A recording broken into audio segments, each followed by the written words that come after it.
좋은 아침입니다. 슬기로운 아침 시간 민수기 29장 말씀 보겠습니다. 여러분은 언제 처음 교회에 나오셨나요? 어떤 분들은 눈을 떠보니 교회에 계신 분도 계시고 어떤 분들은 전도를 받아서 조금 늦게 신앙생활을 하신 분도 계실 것입니다. 저 같은 경우는 친구의 전도를 통해서 초등학교 때 처음 교회에 입문하게 되었고 신앙을 갖고 믿음 생활을 지금까지 하게 되었습니다. 그래서 교회 안에서 지금까지 생활하고 있는 사람이 저예요. 그 사이에 많은 성경학교, 많은 수련회 참여도 해봤고 진행도 수없이 했습니다. 여러분도 많은 수련회에 참석하시고 또 참여해 보셨을 텐데 어떤 수련회가 제일 머리에 잔상으로 남으세요? 저 같은 경우는 가장 고생스러웠던 수련회들이, 힘들었던 수련회들이 아직도 머리에 잔상으로 많이 떠오르고 있더라고요. 제가 지금 사역하는 교회 안에 젊은 친구들이 있습니다. 그 젊은 친구들은 제가 모 교회에서 전도사로 학생부로 사역할 때 함께 학생부 안에 있던 그 친구들이 나이가 먹어서 저와 같이 교회 안에서 신앙생활하고 있습니다. 그런데 그 친구들이 간혹 가다가 학생 시절에 저와 함께 수련했던 것들을 떠올릴 때가 있더라고요. 근데 그 떠올림을 들어보면 정말 쉽지 않고 어려웠던 수련회라고 그 얘기들을 많이 해요. 제가 좀 유별나서 학생부를 지도할 때 독특한 수련을 많이 했습니다. 한 번은 서해안에 기름 유출 사고가 발생하여서 겨울 수련회를 서해안 쪽으로 돌 닦으러 간 적이 있습니다. 애들 고생 많이 했습니다. 또 한 번은 여름에 유명산 밑으로 수련회를 가서 아침부터 아이들에게 유명산 꼭대기까지 끌고 올라갔던 아주 그런 수련회도 있어요. 또 한 번은 베이스 캠프를 서산에 잡아놓고 서울에서 아이들에게 차비만 주워놓고 알아서 오라고 한 적도 있어요. 하여튼 그런 일들을 수련회로 진행했는데요. 그때 일들을 많이 이야기하더라고요. 다른 말로 하면은 참 고생스러웠습니다, 목사님, 유별났습니다라고 하는 이야기잖아요. 근데 저도 그때가 떠올라요. 참여했던 그 친구들도 떠올랐겠지만 계획하고 진행하는 저도 많이 힘들었던 수련회 중에 하나였던 것 같아요. 인생도 마찬가지인 것 같습니다. 우리가 살면서 인생도 어느 때가 가장 기억에 많이 남고 할 얘기가 많을까 돌아보면요, 아마 고생스럽고 힘들었을 때가 아닌가 생각해요. 남자들은 그래서 아마 군대 얘기를 많이 하는 것 같고 여성분들은 그 출산 때 이야기를 많이 하는 것 같아요. 힘들었으니까요. 고생스러우니까요. 그렇다면 오늘 본문에 있는 이스라엘 사람들은 언제의 이야기를 많이 떠올릴까요? 언제 경험했던 그 어려운 순간들을 많이 이야기의 주제로 끄집어낼까요? 출애굽기 1세는 이제 그들의 삶을 다 마감하였고 이제 2세대가 중심이 된 민수기입니다. 출애굽기 2세대가 가장 자신들의 머리에 상기하고 있는 고통의 시간들은 언제였을까요? 힘들 때가 언제였을까요? 아마 광야 시간 40년이었을 것입니다. 눈을 떠보니 광야였고 참 매일 움직여야 되고 오랜 시간 동안 쉽지 않은 환경에서 보내야 했던 40년 그 시간이 참 어려웠을 것이에요. 그런데 하나님도 이스라엘 사람들이 고생하고 고통스러웠던 그 40년의 광야 생활을 기념하는 것 아셨어요. 그래서 절기를 만드시는데 너희 40년 고생했어, 애썼어, 그때 잊지 마 하면서 장막절, 즉 초막절이라 하는 절기를 말씀하고 있는 본문이 오늘 29장 말씀입니다. 특별히 이스라엘 사람들은 지켜야 할 절기가 참 많아요. 6월절, 7.7절, 나팔절 많은데 오늘 29장 말씀은 특별히 세 가지 절기를 말하고 있어요. 나팔절, 대속죄일, 또한 장막절이라고 하는 초막절, 이 세 가지 절기를 말하고 있는데 특별히 우리가 볼 것은 두 가지입니다. 어떤 것이냐, 첫 번째, 이 절기에 사용되었던 제물들이에요. 말씀 볼게요. 1절과 2절 말씀은 나팔절에 대한 이야기인데 2절 말씀에 나팔절에 사용되는 제물을 말하고 있습니다. 너희는 수송아지 1마리와 순양 1마리와 1년 되고 흠 없는 순양 7마리를 여호와께 향기로운 번제물로 드릴 것이며. 아멘. 나팔절에 사용되는 순양 1마리, 1년 되고 흠 없는 순양 7마리, 또한 수송아지 1마리, 이렇게 제물을 말하고 있습니다. 7절과 8절은 대속죄일인데 8절 말씀에 대속죄일에는 사용되는 제물이 이런 것이라고 말하고 있어요. 8절 말씀입니다. 너희는 수송아지 한 마리와 순양 한 마리와 1년 된 순양 7마리를 다 흠없는 것으로 여호와께 향기로운 번제를 드릴 것이며. 아멘. 대속죄일에도 수송아지 한 마리, 순양 한 마리, 1년 된 순양 7마리 흠없는 것으로 준비해서 제물 드리라 라고 말하고 있습니다. 장막절에도 이러한 제물을 드리래요. 12절 말씀이에요.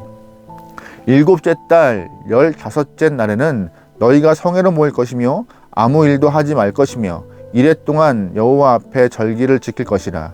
너희 번제로 여호와께 향기로운 화제를 드리되 숫송아지 13마리와 순양 2마리와 1년 된 순양 14마리를 다 흠없는 것으로 드릴 것이며. 아멘. 장막절 즉 초막절에는 좀 많은 제물을 드려요. 근데 특이한 것은 7일 동안 이 제물을 많이 드리다가 마지막 8일째는 좀 작은 제물을 드리지만, 여러분 이따 제가 앞에 표를 실어 드릴게요. 어마어마한, 매일매일마다 어마어마한 제물을 드립니다. 이 나팔절, 대속제일 8일 동안의 초막절에 쓰이는 제물을 다 더해보니까는 215마리의 제물을 다 드리는 거예요. 와, 많죠. 특별히 장막절, 이 초막절에 하나님이 많은 제물을 드리게 허락하시고 그들에게 오랫동안 하나님이 40년 동안 이끄셨던 그 광야 생활, 너희가 고생했던 40년의 시간을 기억하고 기념하라고 절기를 지키는데 굉장한 제물을 드리고 있습니다. 하나님은 이스라엘 사람들의 40년의 시간들 인정하시는 것이에요. 고생한 것, 너희가 불평스러운 것 다 듣고 다 알고 있는데 너희의 수고 인정하고 너희의 눈물 인정하고 너희의 땀 알고 있으니 초막절과 장막절 잔치로 갚아주신다고 오늘 본문은 말하고 있습니다. 이 말씀 보면서 우리는 기억해야 해요. 하나님이 이스라엘 사람들이 고생했던 40년 갚으시면서 위로하시면서 다시금 힘을 내어 잘 살아보자고 그들에게 상기시키는 그 초막절, 우리에게도 있는 것입니다. 하나님은 우리가 흘리는 눈물과 땀과 이 땅에서 경험하고 있는 어려움들 다 알고 계세요. 기억하고 계시고 그 모든 것들을 갚아주시는 분이 하나님이십니다. 만약에 이 땅에서 우리에게 갚지 않으시면요, 하나님은 우리의 수고를 천국에서 위로하시고 갚아주시라 믿습니다. 하나님은 몰인정하게 우리의 눈물과 땀과 수고를 모른 척 하시는 분이 아니라는 것이에요. 여러분, 그러기에 하나님의 위로를 기억하며 또한 그 위로를 기대하며 우리의 삶이 주 안에서 떨어지지 않길 소망합니다. 할렐루야, 아멘. 또 하나, 오늘 이 절기를 보면서 나팔절, 대속제일 또한 초막절, 이 세 절기에 공통점이 있습니다. 뭔지 아세요? 바로 아무 일도 하지 않는 것이에요. 1절 말씀, 나팔절 말씀입니다. 7째 달 이르러는 그 달 초하루에 성회로 모이고 아무 노동도 하지 말라. 이는 너희가 나팔을 불 날이니라. 아멘. 7절 말씀입니다. 7째 달 열흘 날에는 너희가 성회로 모일 것이요 너희의 심령을 괴롭게 하며 아무 일도 하지 말 것이니라. 아멘. 12절 말씀입니다.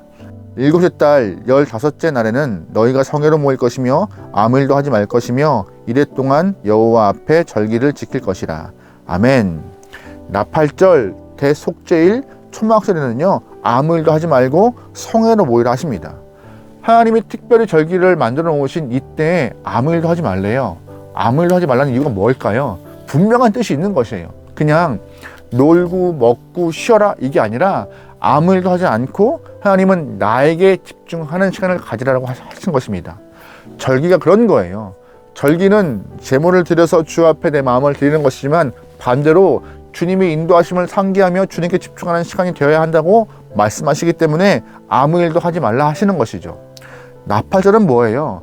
1년의 시작을 알리면서 너의 영적 각성의 의미를 품고 나팔절에 나팔을 부는 거예요. 이제 1년을 시작한다.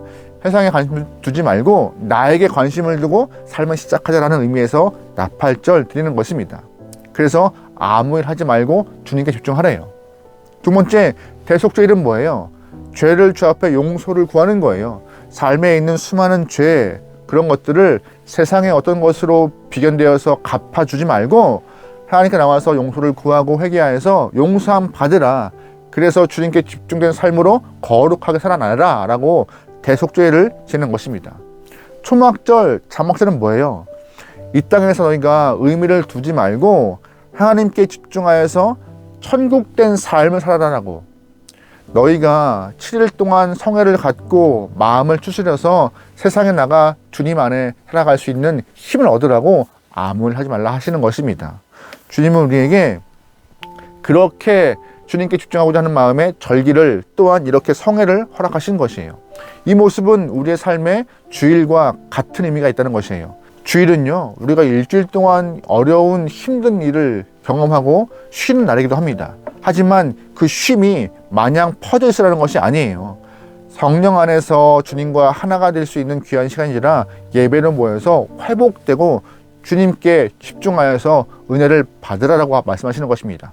은혜 받아 다시금 사회로 나가 6일 동안 살아내라, 그 말씀하시는 것이 주일이에요. 아무리 우리가 무장하고 아무리 쉬어도 은혜가 아니면은 버틸 수가 없는 것이 삶입니다. 그래서 하나님은 말씀하십니다. 기억하라, 상기하라, 주님께 집중하라. 여러분, 오늘 하루가 주님께 집중할 수 있는 귀한 날 되면 좋겠어요. 집중하여서 주님의 은혜를 잃어버리지 않는 영혼 되면 좋겠어요. 은혜를 향하여서 방관자나 구경꾼이 아니라 은혜 안에 있는 영혼, 은혜를 누리는 영혼 되어서 오늘 하루가 행복한 날 되기를 소망합니다. 오늘 하루도 승리합시다. 기도하겠습니다. 하나님, 오늘 하루 우리에게 바쁜 날일 것입니다. 그럼에도 주님을 잊지 않고 잃어버리지 않고 주님을 무시하지 않고 항상 주님께 집중할 수 있는 귀한 영혼 되게 허락하옵소서. 우리의 시간마다 위로하시고 우리의 삶을 이끄시는 하나님을 믿습니다. 오늘도 우리가 동행하시고 힘 주시옵소서. 모든 걸 맡기오며 예수님의 이름으로 기도합니다.